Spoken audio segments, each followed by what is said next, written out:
আসসালামু আলাইকুম। তো আজকে একটা বড় ভিডিও নিয়ে চলে এসেছি। আমি আগেই বলেছিলাম যে আমরা শ্বশুরবাড়ির সবাই মিলে ঘুরতে গিয়েছিলাম গদখালি।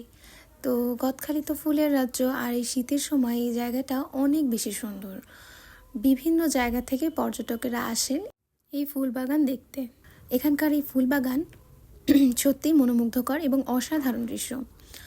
আর বাংলাদেশের 70% ফুলের চাহিদা মেটায় কিন্তু এই গদখালির ফুল বাগান থেকে। তো এখানে কিন্তু ভোরবেলা অনেক বড় ফুলের হাট হয়।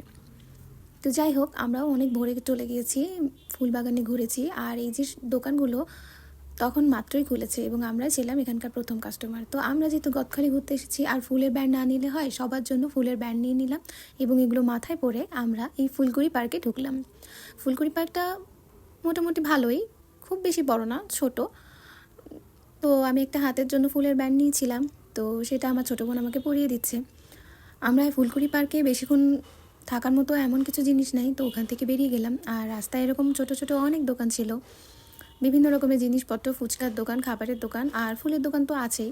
আবার এখানকার রেস্ট্রিকশন হলো, এখানকার ফুলের দোকানে দাঁড়িয়ে কোনো ছবি তোলা যাবে না। যদি তুমি ওখান থেকে ফুল কেনো তাহলে তোমাকে ওরা পারমিশন দেবে এখানে ছবি বা ভিডিও করার জন্য।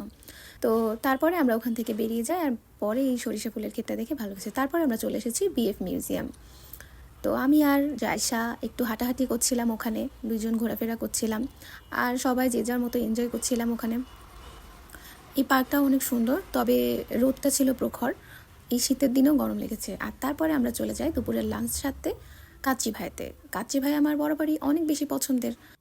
আর লাঞ্চ করার পর আমরা কিন্তু আরও এক জায়গায় ঘুরতে গিয়েছিলাম, তবে সেই ভিডিওটা অন্যদিন শেয়ার করব। আল্লাহ হাফেজ সব।